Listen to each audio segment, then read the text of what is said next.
Hola Visila, buenas tardes, ¿qué tal? ¿Cómo estás? Súper bien, gracias. ¿Cómo estás tú? Pues muy bien, para mí un auténtico honor y un auténtico placer poder compartir esta entrevista contigo que estaba deseando, la verdad que tenía muchas ganas. Hemos tenido que posponerla un poquito en el tiempo porque afortunadamente ha sido posible y estamos aquí. Así que agradecidísima de corazón que hayas querido compartir conmigo este momento o este ratito. Bueno, me hace muchísima ilusión, de verdad. Pues muchísimas gracias. Para mí es un honor y un placer, te decía, porque admiro mucho tu trayectoria personal y profesional, porque además eres una persona que compartes mucho todo lo que tiene que ver con tu vida personal y profesional y eso nos permite a otras mujeres pues conocer personas que al final nos acaban inspirando a nosotras para hacer cosas. Así que desde aquí mi agradecimiento porque somos muchas las mujeres que te estamos muy agradecidas por esa labor fundamental que realizas. Así que enhorabuena y muchas gracias de verdad por ello. Eh, Gracias. Visila, eres una persona yo creo que muy, muy reconocida, seguramente no solo en España, sino a nivel internacional, pero es cierto que aquí en España tu marca o tu papel, digamos, profesional ha ido adquiriendo cada vez más potencialidad y se te reconoce mejor tu marca también, ¿no? Eh, a mí me gusta mucho cuando tú hablas de que el éxito es diferente de una persona a otra y yo ahora mismo percibo que estás recibiendo muchas de las cosas que quizás has ido sembrando a lo largo de tu vida. ¿Cómo se traduce ese éxito para ti? Bueno, yo creo que más que éxito, eso yo diría que es reconocimiento y visibilidad, ¿no? Porque Ajá. el éxito ya lo llevaba dentro, ¿no? Desde hace, porque uno se pone a plantar esas raíces y va viendo que poquito a poco van saliendo las cosas, pues ya te sientes exitoso, ¿no? El resto, si el mundo lo ve y el mundo eh, lo reconoce, por supuesto es una satisfacción más, pero yo creo que la sensación de éxito ya empieza desde el momento en el que yo lo que entiendo para éxito para mí se está dando, ¿no? Y en este caso, pues es hacer lo que realmente quiero hacer, llevar a cabo un poco mis pasiones y vivir de ellas, ¿no? En este caso, pues yo diría que hay una diferencia. Es una cosa muy personal, ¿no? Porque uno es de y luego pues el resto es que el mundo comparta contigo tus éxitos, ¿no? Ujú. Qué interesante. De hecho, estaba escuchando una de tus últimas intervenciones en tu canal de Vivi Knows Best, que me gustan mucho las cosas que compartes, y decías que tenemos que quizá obviar un poco más la opinión que tienen los demás de nosotros y centrarnos más en esas pautas, ¿no? De cómo nos vemos a nosotros mismos. Y tiene que ver un poco lo que tú estás comentando ahora, ¿no? Yo ya me siento que tengo el éxito, otra cosa es que reciba el reconocimiento de la sociedad por ese éxito. Visila, por no caer un poco en que siempre al final acabamos haciendo un resumen de tu vida, de tu historia, y yo invito cuando las personas vean esta entrevista que busquen información porque van a encontrar muchísima información y muy rica sobre tu persona, tu personalidad, tu profesión. Y me gustaría profundizar quizá un poco más en otro tipo de preguntas. Cuando tú hablas de que hay que obviar un poco la opinión de los demás y además hace muy poquito tiempo que has compartido sobre eso, ¿qué valor crees tú que tiene eso en el crecimiento nuestro como profesionales y como personas, el hacer o el actuar desde ahí? Hombre, yo creo que es un valor fundamental, ¿sabes? Porque te estás desligando de un peso y un bloqueo impresionante, ¿no? Yo recuerdo una anécdota y es que cuando empecé a trabajar en la Cámara de Comercio vinieron mis amigas de la universidad a verme, un par de amigas, y se quedaron bastante descontentas con la casa donde yo vivía, mi hija era pequeña y entonces me dijeron, ay, Visila, ¿y por qué no te compras una casa? No sé qué, porque ellas estaban ya habían invertido en una propiedad y bueno, ¿no? Pues teníamos, me imagino, 29, 30 años y ya la gente entendía que a esa edad ya tienes que tener como una especie de seguridad económica basada en tener una propiedad y todas estas cosas, ¿no?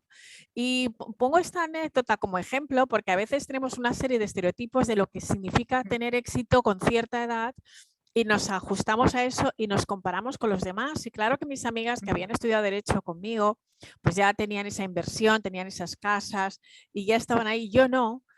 Pero sin embargo tenía esa satisfacción de que podía vivir donde quería y que cuando no puedo pagar el alquiler cojo la maleta y pum, ¿sabes? Y tampoco pasa nada. Y eso para mí era tener éxito, ¿no? No el estar totalmente abocada a una hipoteca, que no puedo viajar, que no puedo hacer absolutamente nada porque si no, no llego a fin de mes. Lo que para ellas en realidad era una falta de éxito, para mí era libertad. Entonces creo que es muy importante que nos desliguemos de lo que los demás piensan, porque hay veces que compartimos un proyecto con una persona y puede pensar que estamos locos, que no estamos yendo por el camino adecuado, de acuerdo con los estereotipos o con los conceptos que ellos tengan del éxito, ¿no? Y creo que es fundamental. Y luego las mujeres tenemos una tendencia también a compararnos con las otras, que viene de ese, pues creo que es algo bastante ancestral, ¿no? Pero compartimos, tenemos que estar en un cierto modo, un cierto momento. Mucha gente dice, porque tengo 50 años y entonces no me puedo reinventar. Y pienso, bueno, esto es una creencia limitante. ¿Quién dice que uno no se puede reinventar? ¿En qué libro está escrito? ¿No? Entonces yo creo que por eso es importante que dejemos las opiniones de los demás. Aparte, cada uno tiene su propia historia personal y tu único trabajo es escribir la tuya, ¿no? Y cuando te desligas de todas esas opiniones, comparaciones y no buscas esa aprobación del resto, pues vives muy libremente y entonces vives feliz como una perdiz, que es de eso que se trata, ¿no? Bueno, hay muchas cosas que has comentado. Este tema de las creencias limitantes quedaría para varios programas y varias entrevistas, pero sí es verdad que al final estamos como, hemos aprendido, ¿no? Un patrón de seguir una continuidad y es como que si te sales de ahí es que estás haciendo algo que no está correctamente, ¿no? Y esto que tú comentas del éxito está precisamente en la libertad de elegir, al final es un trabajo interior enorme el que hay que hacer de base para llegar hasta ahí. O sea, todos venimos con un programa, vamos a decir, establecido, también dependiendo de la cultura en la que nacemos, pero sí es verdad que salir de ese programa y saber que se puede traspasar ese tipo de creencias, eso es un trabajo. Es un trabajo enorme que además me consta que tú lo trabajas también con las personas que haces tu profesión. Y si tenemos que empezar por algún sitio, Visila, para empezar a darnos cuenta de que quizás nosotros tenemos más poder, o esto que tú comentas de creer es crear, ¿no? Que me gusta mucho esta frase tuya de creer es crear. ¿Por dónde sueles empezar tú? ¿Qué es aquello que tú consideras que puede ser un buen punto de partida o de inicio? De luego han sido los libros, ¿no? Porque han sido fuentes de inspiración y creo que es muy importante también leer la biografía de una persona que tú admiras. Yo creo que ese ha sido también uno de mis puntos de partida, ¿no? Siempre he visto y muchas veces cuando no tienes la opción de acercarte a los mentores que te gustaría tener como amigos o poder inspirarte con ellos, también los tienes en los libros y puedes pasar el tiempo que quieras con ellos, ¿no? A veces pensamos, bueno, pues es que admiro a tal persona, pero no me han cogido el teléfono o no tengo acceso a esa persona. Bueno, pues hay otras vías y en realidad lo que te interesa más o menos es saber cómo lo ha hecho. Y eso a veces está muy bien plasmado en los libros y yo creo que ahí empieza el creer en uno mismo. Entonces, cuando tú ves varias personas que han tenido unos comienzos como los tuyos y que son seres humanos como tú y empiezas a pensar, bueno, yo también y empiezas a empoderarte a ti mismo, ¿no? Y yo creo que eso es también muy importante. Es el punto de partida, es ese empoderamiento a uno mismo y es pensar que tú puedes hacerlo también, ¿no? Y luego también te das cuenta de que no ha sido un camino fácil para nadie, ¿no? Porque hay veces que cuando vemos a una persona en un escenario, le vemos hablando, le vemos en un periódico o en una revista, pensamos, jo, qué fácil lo tiene o qué suerte, ¿no? Pero no sabemos el trabajo que hay detrás, ¿no? Y tampoco es necesario contar el trabajo que hay detrás. Pero hay un libro que me gusta mucho que se llama Maestría de Robert Greene y muchas de las personas que admiramos han estado 10.000 horas mínimo de trabajo para adquirir esa maestría, ¿no? Y eso es el mínimo. Entonces, si el mínimo son 10.000 horas, la gente dice, bueno, pero es que, claro, ahora estás aquí. Digo, ya, pero empecé hace mucho tiempo. Es decir, he empezado cuando tenía pues 16, 17 años, he empezado a formarme, con lo cual Bueno, Claro. pues después de 30 años ya era hora, ¿no? Que empezara a dar un poco de fruto la cosa. Qué interesante, Visira. Comentas referentes incluso a través de los libros. Si tuvieras que mencionar alguno de tus máximos referentes, ¿quién dirías? Tengo muchísimos y muchos ni siquiera están en los libros, ¿no? Y son personas que realmente he tenido la oportunidad de conocer, como he podido trabajar. Pero yo diría que mi abuela, quizá mis dos abuelas han sido grandes referentes. Ujú. Sin ser mujeres que han tenido ningún tipo de educación, sí que han buscado una definición de cómo ser ellas mismas en el mundo, ¿no? Y mi abuela, por ejemplo, siempre fue un poco como empresaria, tenía su puesto en el mercado y recuerdo que le escribía una carta a mi padre y le dijo, mándame unos coches de España porque quiero hacer una empresa de taxis. Entonces, es una mujer que fue al colegio hasta los 9 años y que había perdido a su madre víctima de violencia doméstica y que tenía pues una vida bastante mucho más complicada de la que he podido tener yo. Y sin Ujú. embargo, sin tener ese acceso a educación, sí que creía en sí misma, era una mujer fuerte y luego su resiliencia ha sido para mí un referente. Ella que Ajá. había perdido 7 hijos y sabe perfectamente lo que es la mayor catástrofe para un ser humano, una tragedia, que la había vivido además 7 veces, pues nunca la vi llorar, siempre la vi riéndose y siendo alegre. Entonces yo creo que ese es un gran referente de que hay algunos famosos, pues leí pues, las biografías de la pequeña y Benazir Bhutto, pues todas estas mujeres que en los años 80 pues eran biografías que mis padres me daban para que yo me inspirara en esas mujeres y que sintiera que también había una oportunidad para mí, ¿no? Ujú. Pero bueno, a veces los referentes los tenemos muy cerquita, ¿no? Y no me di cuenta realmente hasta que no perdí a mi abuela, porque durante ese momento, cuando yo estaba creciendo, era mi abuela y es como la veía, ¿no? Pero me acuerdo perfectamente en su funeral que cuando el cura dijo en realidad que ella había sido una madre y una abuela para nosotros, empecé a recordar y dije, bueno, pues sí, o sea, esto ya es la pera limonera, ¿no? El haber sido una buena madre y una buena abuela, ¿qué más éxitos quiere uno, ¿no? Si le recuerdan así, ¿no?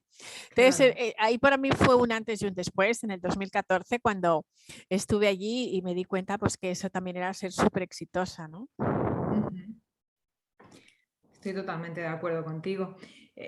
Además, el aprendizaje de vida, ¿no? Incluso, no solamente a nivel cultural, sino el aprendizaje de lo que es la resiliencia aplicada a la vida misma, ¿no? Al día a día, las cosas que nos ocurren, cómo superamos las cosas que nos ocurren, qué actitud queremos adoptar frente a una situación que nos puede llevar a un sitio a otro. Hace poco estaba recordando con un compañero cómo la mente puede ser un impulso para nosotros o todo lo contrario, ¿no? Y todas estas cosas al final es de lo que depende nuestra actitud frente a la vida y las cosas que podemos conquistar o conseguir. Así que me parece muy, muy interesante lo que comentas. Visila, me imagino que, bueno, y te lo pregunto, yo tengo una sensación últimamente y es que cada vez veo, o será porque yo pongo el foco ahí, al final nosotros buscamos, ¿no? Aquello que tiene que ver más con nosotros mismos, ¿no? Pero sí es verdad que cada vez veo más personas que son más inconformistas y que lo muestran y lo demuestran. Además, las redes sociales nos dan también la oportunidad de expresarnos por nosotros mismos con esa libertad que tú comentabas, ¿no? Y cada vez veo más personas, pues de una cierta edad sobre todo, y sobre todo mujeres, que empiezan a hablar con un altavoz cada vez un poco más poderoso, más potente, para dar a entender que esta sociedad necesita grandes cambios, ¿no?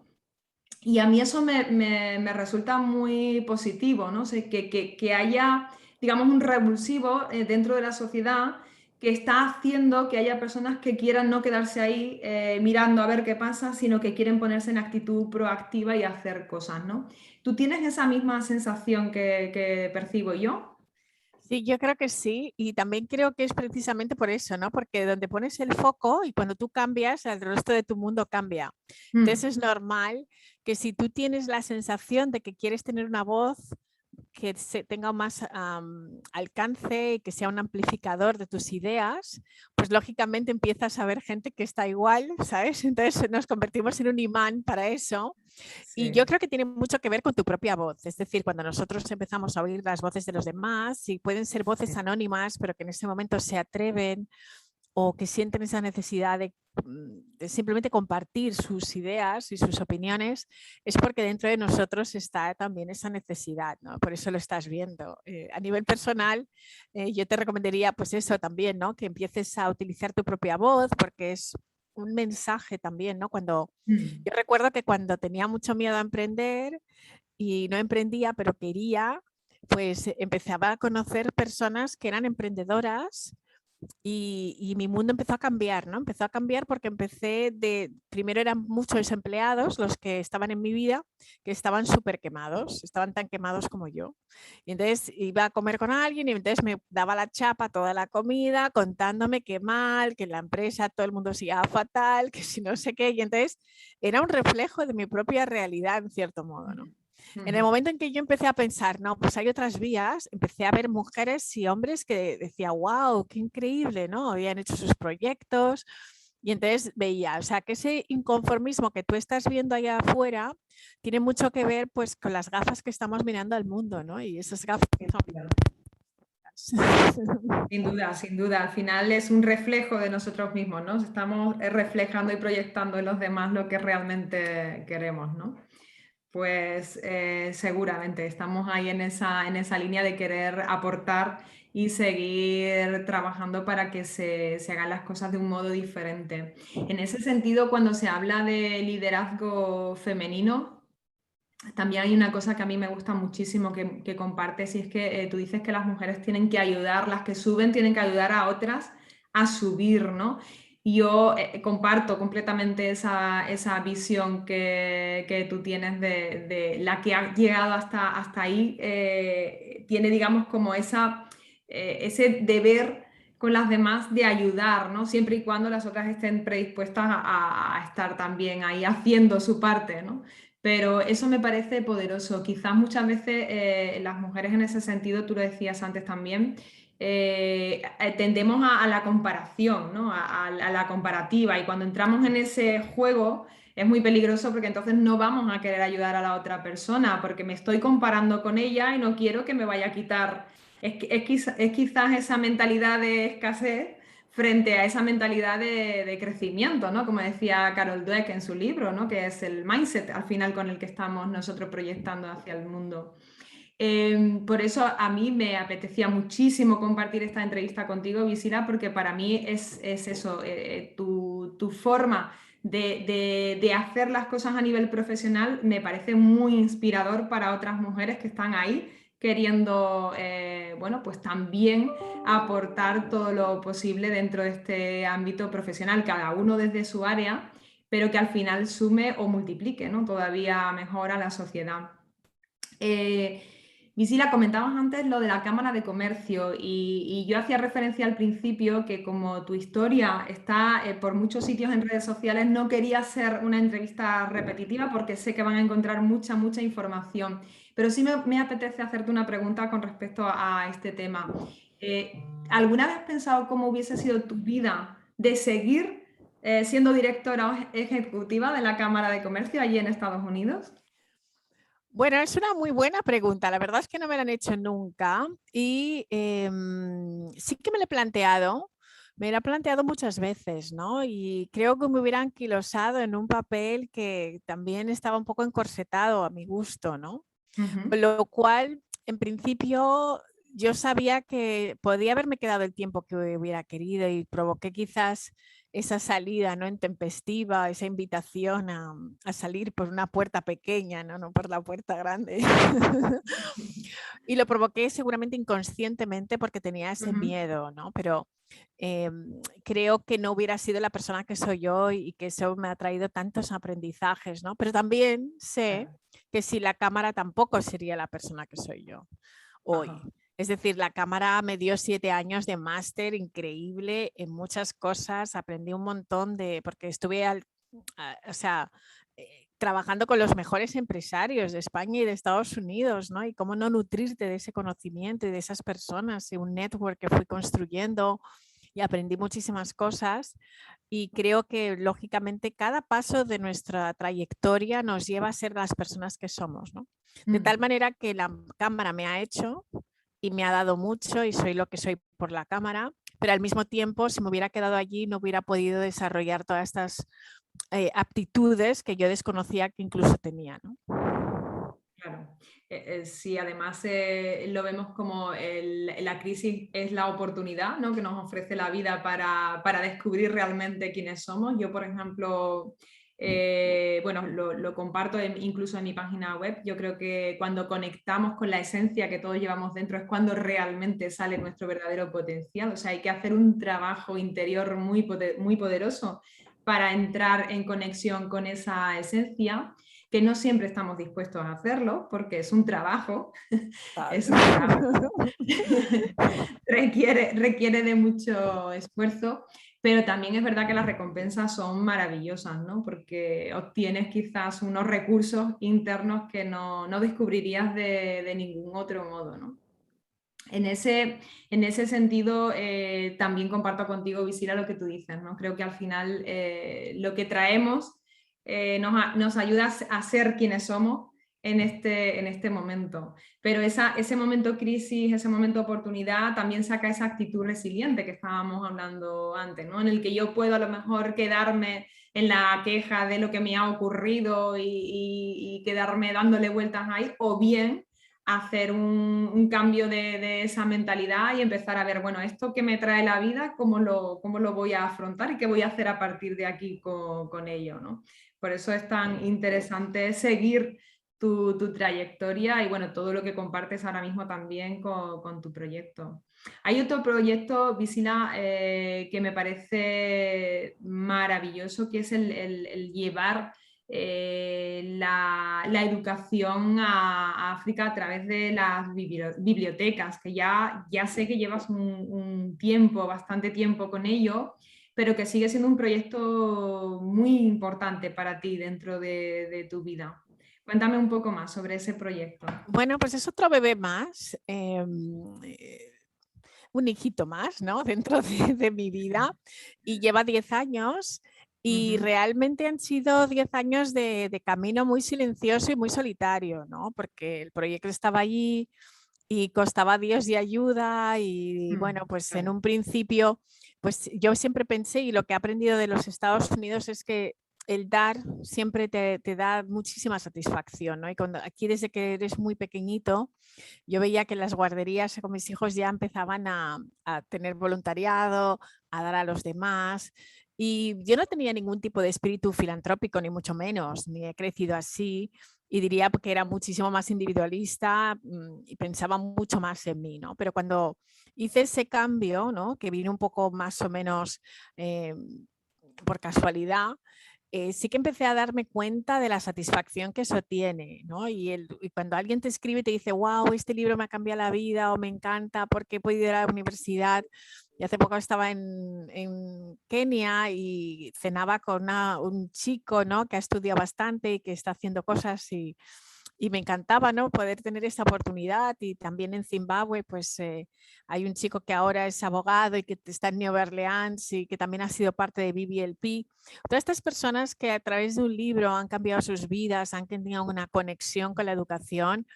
Pues muchas veces no podemos cambiar el mundo, pero sí estamos cambiándolo cuando cambias la vida de una persona, ¿no? Ya has cambiado su mundo. Entonces creo que eso es importante y ese proyecto está súper cerca de mí, y ahora es cuando estoy viendo también que este proyecto también está dando más frutos. Y antes lo hacíamos completamente solos, y yo, bueno, pues hacía a veces un desfile de modelos y hacía que todo el mundo que viniera, el ticket fuera un libro, y con esos libros los llevamos a África.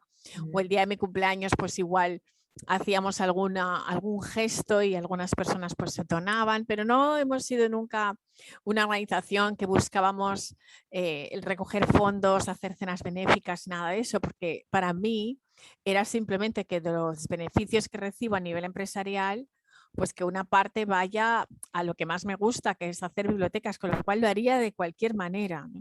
Ujú. Entonces, no habíamos querido nunca pedir a nadie, pero sí que es verdad que el proyecto ha empezado a tener mucha más visibilidad, a la gente le encanta y nos están ayudando. Y este es el primer año, después de, o sea, este es nuestro año 11, y ese es el primer año que estamos recibiendo apoyos increíbles. Todas las universidades de España se han volcado para que tengamos 28.000 libros en Guinea Ecuatorial que han Guau. llegado hace poquito. Ahora estamos haciendo una campaña para libros en Swahili en Kenia. Hoy he recibido buenísimas noticias y hay amigas mías que también han apoyado el proyecto y la gente incluso por Instagram, por todo, nos están apoyando. Y es fantástico ver que la gente también se está implicando, ¿no? Y la verdad es que ya tenía satisfacción antes, pero ahora que más encima tengo compañeros y personas que me apoyan ya es la pera. Bueno, qué bueno. Y en ese sentido, me gustaría llevarme este proyecto que, como tú bien dices, ¿no? Solamente el hecho de hacerlo ya te produce esa satisfacción, a pesar de que crecemos en una sociedad que nos hace creer que la individualidad y el nosotros y el todo para nosotros es precisamente el culmen de la felicidad. Pero cuanto que indagas un poquito solamente sobre los estudios más profundos que hay en felicidad, resulta que el nosotros y el compartir y el dar es lo que nos hace y nos provoca mayor felicidad, ¿no? Y al final lo acabamos comprobando en nuestra propia piel cuando ponemos proyectos para ayudar a otros en marcha. Pero me gustaría enlazar tu proyecto de bibliotecas con tu marca personal, porque tú comentas que este año ha sido un año estratégico para conseguir que este proyecto haya tenido muchísimo más apoyo. ¿Cómo crees que tu marca ha influido para que esto sea una realidad? Bueno, yo creo que la marca es total, ¿no? O sea, la marca ha sido quizás la que me está abriendo todas las puertas que antes en un momento determinado no se abrían o tenía que tirarlas para abajo, ¿sabes? Y ahora se abren más fácilmente. Antes derribaba puertas y ahora se van abriendo, ¿no? Y yo creo que el tema de la marca personal es algo que todos tenemos y que uno empieza a construir desde que es pequeño, ¿no? Y esa es tu marca. Pero la marca se va volviendo cada vez más sofisticada a raíz de tus experiencias y eso es tu marca personal, ¿no? Yo creo que si tú te desligas de quién eres, entonces no tienes una marca personal, estás construyendo algo totalmente artificial. Y Claro. entonces en un momento determinado explota y o estás 3 años que estás en la cresta de la ola y luego baja, ¿no? Pero la marca personal en mi caso ha ido creciendo conmigo en todo este tiempo. Entonces ahora mismo simplemente es el resultado de que sigue siendo parte de mí porque la marca soy yo. Y por eso digo, mi conferencia que se llama Una marca llamada tú, es precisamente porque la marca tiene unos cimientos tan sólidos que en realidad no importa que se abran o no las puertas porque la marca está ahí, ¿no? Y si la Claro, marca ahora me está ayudando porque la visibilidad está ahí, es fantástico. Pero si no claro. la tuviera, seguiría adelante igual. ¿Por qué? Pues porque entiendo que sigo desarrollándome como persona. Yo estoy siempre en progreso, ¿no? Ujú. Entonces, como está así desarrollándose, pues puede ser que la marca dentro de 5 años, pues no sea lo que soy, porque Ujú. la marca sigue desarrollándose constantemente, ¿no? Pero creo que todos tenemos una marca personal y tenemos que invertir en esa marca personal. Y yo invierto horas y muchos Claro. esfuerzos y muchos recursos económicos en mi propia marca personal, ¿no? Porque creo que la mejor inversión que puedo hacer es esa. Ujú. Entonces, creo que es importante que estemos constantemente construyendo esa marca personal y cada vez cuanto más te gusta a ti, más le gusta al resto, ¿no? Que eso también es importante. Así es.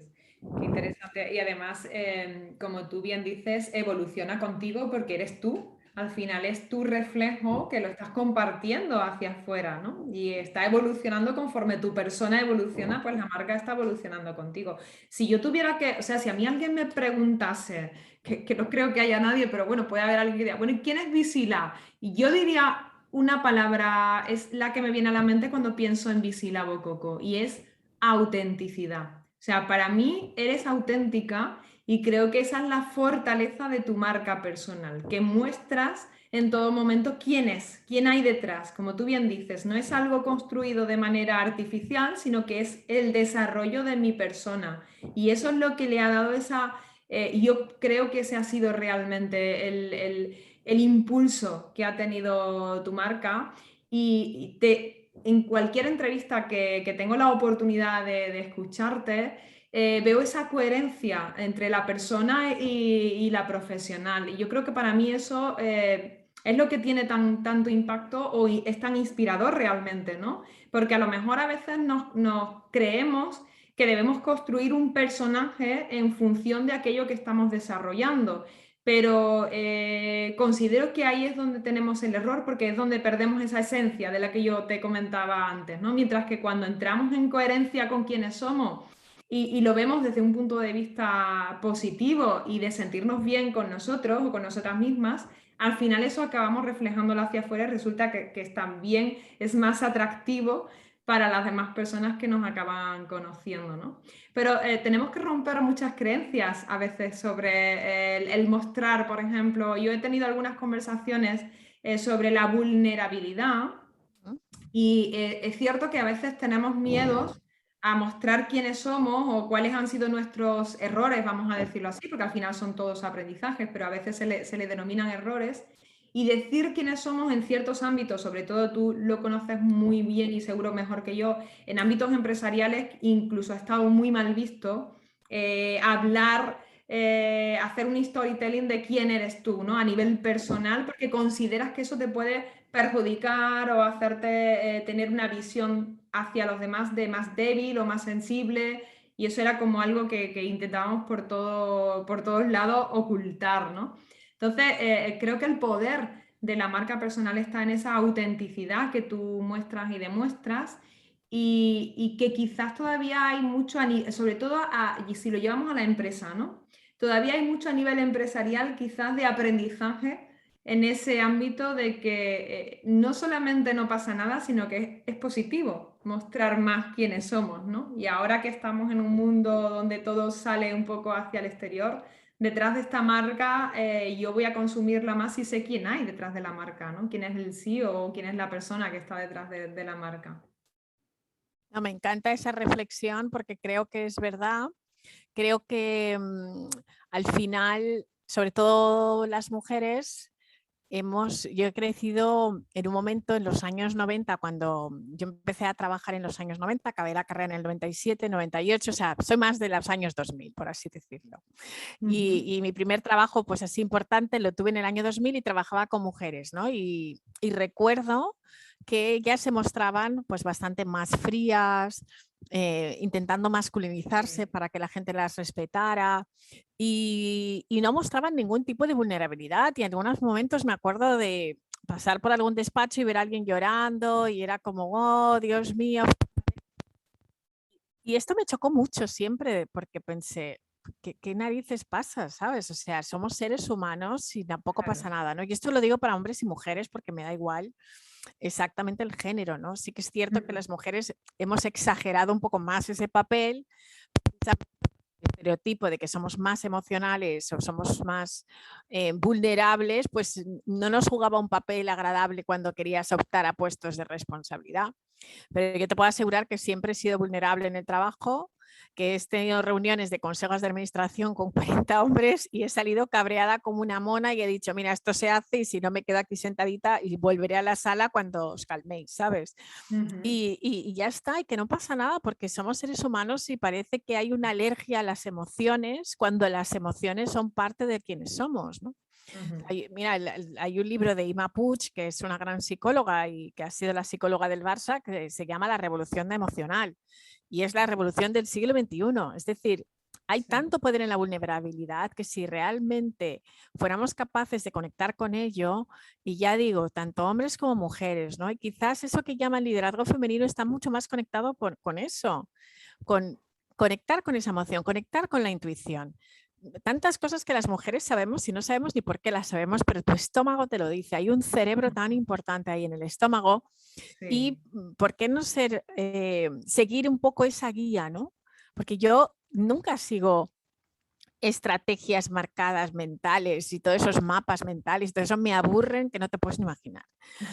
No veo un currículum desde hace 10 años prácticamente y siempre he contratado a las personas siguiendo un poco mi intuición y cuando ya veo que me encantan, que me gustan mucho y hay veces que me levanto por la noche con el nombre de una persona y digo, voy a llamarla a ver si está disponible porque igual puede ayudarme en este proyecto. O sea, no funciono con una lógica y no tenemos un departamento de recursos humanos, ni mucho menos.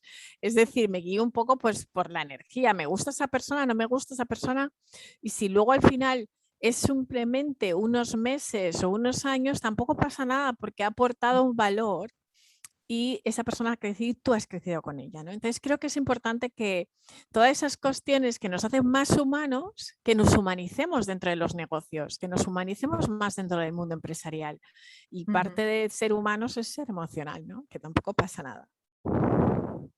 Totalmente de acuerdo contigo y además incluso ahora con este tema que nos ha tocado vivir de la pandemia ha quedado como todavía más encima de la mesa, ¿no? Que al final es necesario unir esa parte profesional, que no pierdes además profesionalidad por mostrar tu parte más humana, ¿no? Sino todo lo contrario, lo que haces al final es unir las dos piezas que son de un todo, de una misma cosa y la hace mucho más enriquecedora, ¿no? Y al final conectas mucho mejor con las personas desde ahí, ¿no? Es Total.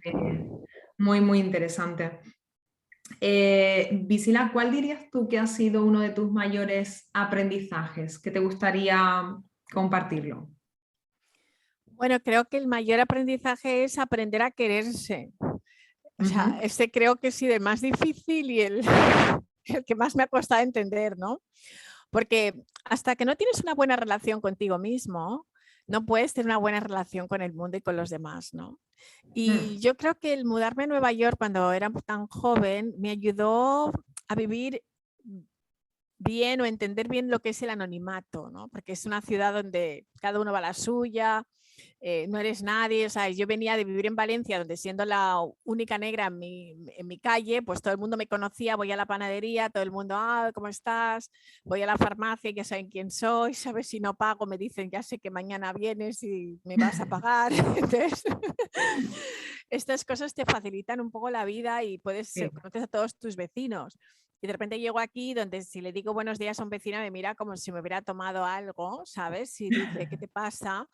Y tengo que empezar a tener una mejor relación conmigo misma porque tengo esa soledad. Vengo de una familia donde somos todos muy piña y me he criado con mis hermanos y de repente estaba sola, ¿no? Y llegar de trabajar a las 7 de la tarde, un día de nieve, y no tener a nadie quien llamar porque mis amigos estaban en España y eran la 1 de la mañana, esas 6 horas de diferencia, pues ahí tienes que empezar a tener una muy buena relación. Y esto es un poco lo que Nueva York me ha dado, ¿no?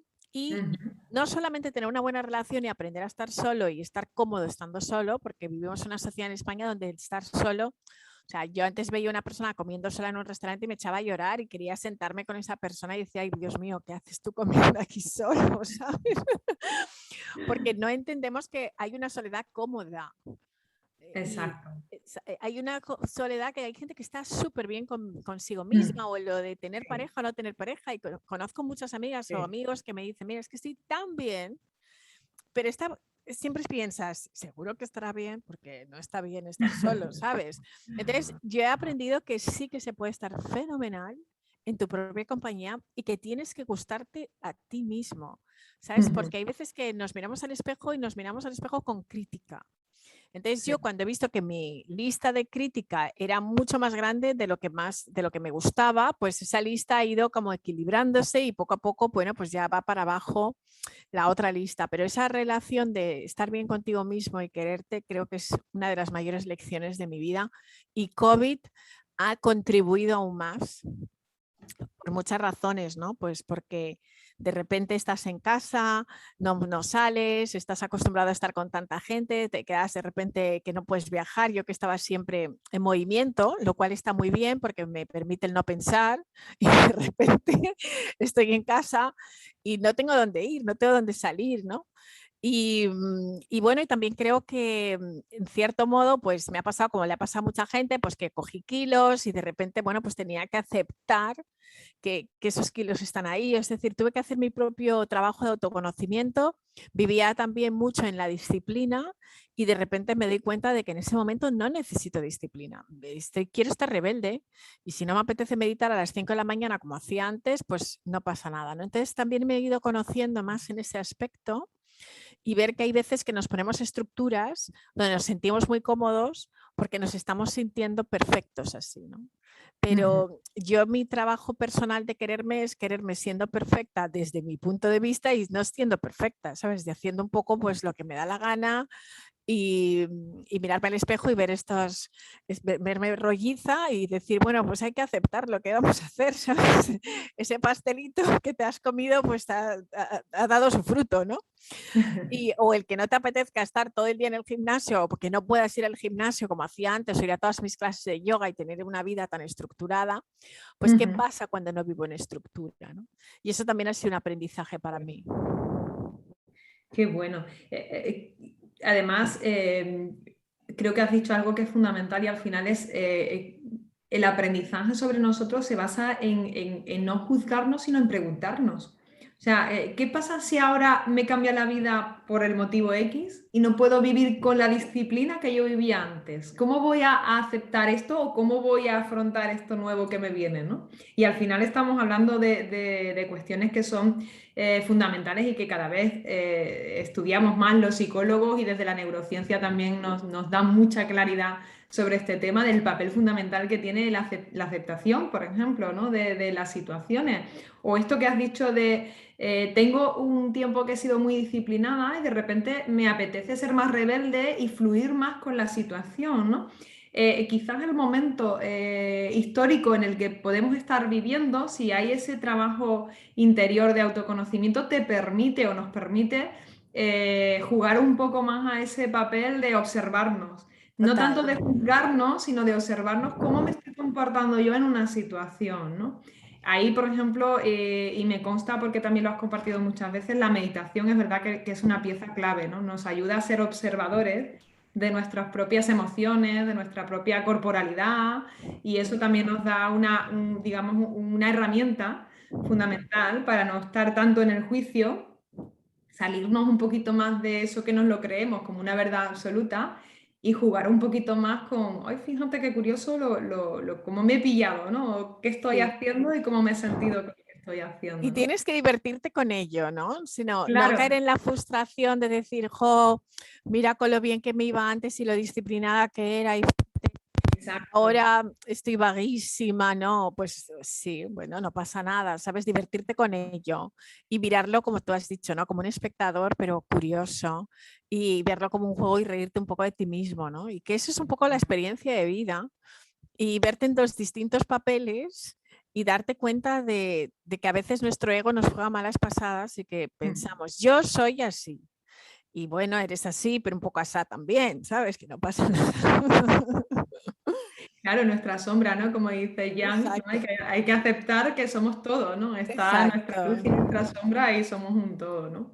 Eh, Visila, esto que comentas de estar a gusto con nosotros mismos, lo comentas como si fuera algo sencillo, realmente es algo muy complicado para la inmensa mayoría de las personas. De hecho, existen muchos estudios que muestran que hay personas que incluso, hay un estudio muy interesante, muy curioso, que comenta que una persona prefiere darse una pequeña descarga eléctrica que soportar estar consigo mismo durante más de 5 o 10 minutos, lo cual nos demuestra que no es nada fácil saber estar en soledad de manera elegida, o sea, porque hemos querido nosotros estar en soledad, ¿no? ¿Qué herramientas o qué estrategias te han funcionado a ti para que esa soledad sea algo de lo que tú puedas sentirte cómoda o sentirte bien, incluso disfrutar de ella? Hombre, yo lo primero que hago es tratar de pasármelo bien conmigo misma, ¿no? No espero a que los demás me diviertan, sino que me divierto yo. Entonces, Ujú. tengo, pues eso, tienes que tener sentido del humor y reírte de tu propio sentido del humor. Entonces, lo primero que hago es me río de mí misma, que eso es algo que quizás es muy africano, porque los africanos lo primero que hacemos es reírnos de uno mismo y esto lo he aprendido por nuestra cultura, ¿no? O sea, Ujú.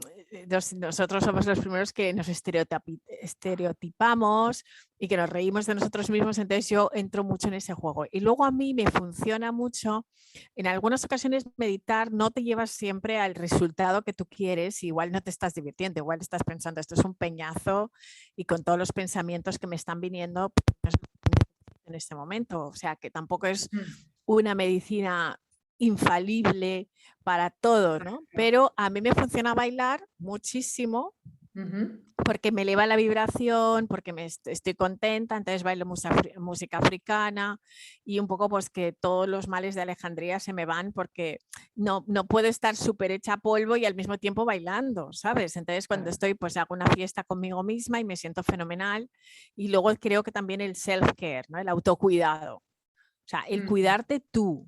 Es decir, pues hay días que tengo mis propios rituales y tengo rituales, pues mis desayunos, como quiero que sean. Pues de igual manera que cuando nos vamos de vacaciones nos encanta ir a un buffet y que el desayuno esté perfecto y que todo, no sé qué, pues yo ya empiezo mi día cuidándome así y no espero a irme a un súper buen restaurante, si no, pues me lo hago yo, ¿sabes? Empiezo a cuidarme yo. Y me doy pequeños caprichos y yo creo que es importante eso, ¿no? Que tengas esa confianza para decir, oye, ¿qué realmente me apetece? Esto que me apetece, pues bueno, si es sábado por la tarde o noche y me encantaría estar bailando para olvidarme un poco de la vida, como cuando tenía 16 años, pues me monto a la discoteca en casa, que tampoco pasa nada, ¿no? Y tengo esos momentos para mí. Y creo que también otra cosa es tener buenos amigos. Es decir, creo que yo tengo un vídeo donde digo que hay diferentes tipos de amigos. Hay amigos que son más mentores, hay amigos más confidentes, que son solamente orejas y que no te juzgan, pero que necesitas esa oreja que esté ahí. Y luego tienes amigos que te partes de risa, ¿no? Que les llamas. Yo tengo varios amigos que es que no he dicho hola y ya nos estamos riendo. Porque de relación y creo que es importante que en nuestra vida tengamos ese círculo de personas que suponen un soporte. Todo no lo podemos hacer solos y aunque tú tengas una muy buena relación contigo misma, esa relación también viene porque tienes buenos amigos que también saben valorar cómo eres, tus estados de ánimo y que puedes abrirte también a ellos, ¿no? Y contarles pues lo que te está pasando en cada momento y si tienes que llamarles para llorar, para rezar, para meditar, pues ahí están, ¿no? Yo durante la pandemia, una amiga que había conocido en una conferencia sobre incapacidad y ella pues tiene una incapacidad, pues nos hicimos amigas poco antes de la pandemia, esto fue en enero, porque coincidimos en una conferencia Microsoft y luego nos fuimos a desayunar, no nos hemos vuelto a ver, pero todas las semanas hemos estado quedando para ver cómo estamos hablando, cómo cada una ha vivido esa pandemia. Hemos rezado juntas y ese tipo de amistades creo que es tan importante porque también te ayuda a tener una mejor relación también contigo mismo, ¿no? Porque si una persona es capaz de dedicar su tiempo y su espacio personal para darte ese soporte que tú necesitas, ¿no? Y ella, pues en este caso ha sido una persona muy importante, ¿no? En mi vida. Totalmente, qué interesante. De hecho, hay una cosa que comenta muchas veces Mario Alonso Puig, ¿no? Que dice que nosotros no somos esa circunferencia, sino que necesitamos ser elipses y compartir, ¿no? Con otra persona. O sea, que en realidad lo que necesitamos es que haya una convergencia con los demás, ¿no? No estamos solos en el mundo y por tanto lo que nos nutre y lo que nos hace completarnos a nosotros mismos es precisamente la relación con el otro, ¿no? Con la otra persona, ¿no? Y al final, volviendo un poco a lo que decimos de saber estar en soledad, ese autoconocimiento, que es un desarrollo para toda la vida realmente, el estar apoyándonos en otra persona nos ayuda a seguir desarrollando nuestra propia personalidad y sabiendo quiénes somos y no perder el foco de lo que queremos y que es importante para nosotros. Hay un aprendizaje tuyo, Visila, que me gustaría también compartir y con esto, si quieres, cerramos nuestra entrevista porque no te quiero robar más tiempo. Sé que tienes muchas cosas y eres una persona ocupadísima, con lo cual te agradezco el que hayas querido compartir conmigo este tiempo, que es que a veces tenemos que aprender a decir no a aquello que no está en coherencia con nosotros mismos. Esto es también un trabajo enorme porque a veces es como ¿cómo voy a decir que no a este proyecto, ¿no? Pero si es que realmente esto no cuadra o no va conmigo, tengo que aceptar que esa vía no la tengo que abrir o no me apetece incluso abrirla, ¿no? ¿Cómo has conseguido llegar hasta ahí? Que me parece un aprendizaje maravilloso para compartirlo también. Bueno, a veces no queremos decir que no porque nosotros nos hemos contado una narrativa de cómo somos frente al resto. Entonces, si somos personas generosas, queremos mostrarnos al mundo como la persona que hace siempre favores, nos hemos ido contando esa historia durante tantos años que en el día en que realmente ese favor te pesa tanto y que sabes que te va a robar tanta energía, pues no dices que no y entonces empiezas a anquilosarte y así no puedes crecer porque realmente no estás dando espacio para hacer realmente lo que tú quieres, porque estás todo el día pues con una joroba de problemas increíbles, ¿no? Porque si te llama tu hermana, tu hermano corriendo, vas a hacer lo que sea, luego tus padres, luego tienes a la amiga de siempre que te llama que está deprimida, el otro no sé qué, tu jefe que te dice quédate este fin de semana o quédate más tarde porque tal. Entonces empiezas realmente a crecer una joroba ahí de problemas y tal, y con tanto peso no puedes ir a ningún sitio. Entonces yo creo que es importante darnos cuenta, o sea, ¿qué es lo que realmente quieres? O sea, porque no nos planteamos muchas veces si yo lo quiero hacer o no. Me planteo qué es lo correcto, pero hay una diferencia entre lo que es correcto para ti, ¿sabes? Pero que en ese momento puede ser incorrecto porque te roba mucha energía y lo que realmente quieres hacer.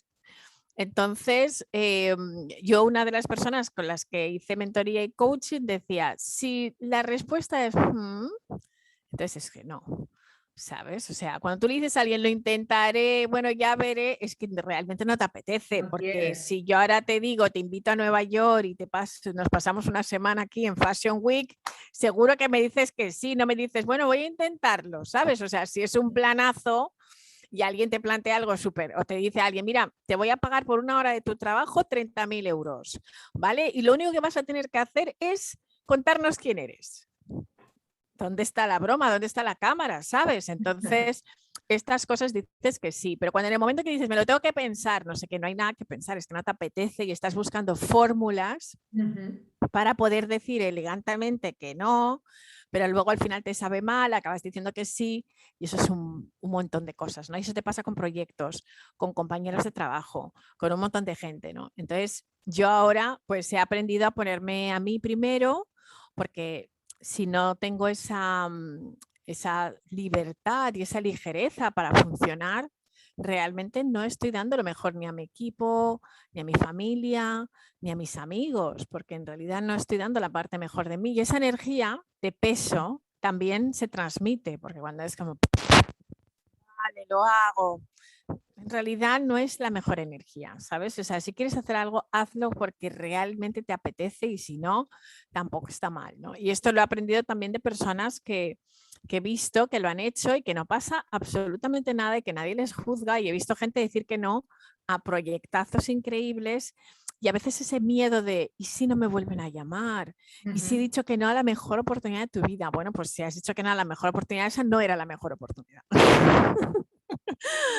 Es decir, esa no puede ser la mejor oportunidad si has dicho que no, porque tú en tu interior sabes cuál es la mejor oportunidad, sabes realmente cómo quieres ocupar tu tiempo, y cuando no te apetece es que no te apetece, y muchas veces no nos conocemos lo suficiente, y como nos hemos ido contando la historia de yo soy súper generoso y yo digo que sí siempre a todo y qué bueno soy, ahí ese personaje acaba comiéndose al ser humano que hay detrás y lo acaba asfixiando, ¿no? Qué bueno. Además, me encanta para cerrar nuestra entrevista, Visila, porque hemos empezado precisamente hablando de eso, ¿no? De la importancia de saber quiénes somos, de autoconocernos, que es un camino para siempre, pero que merece mucho la pena. Y que al final la libertad, o tu manera de ver el éxito está en esa libertad de elegir, y de elegir significa también saber decir a qué le tengo que decir que no, para seguir siendo coherente, auténtica, y mantener esa esencia de quién soy yo y donde quiero aportar mi energía, porque al final nosotros tenemos una cantidad de energía y tenemos que saber cómo la seleccionamos, porque no podemos estar en todo y no somos mejores cuando no estamos en el mejor momento, como tú bien dices. Visira, no quiero robarte más tiempo, pero ha sido un auténtico lujo hablar contigo, mantener esta entrevista. He disfrutado muchísimo de todo lo que has compartido.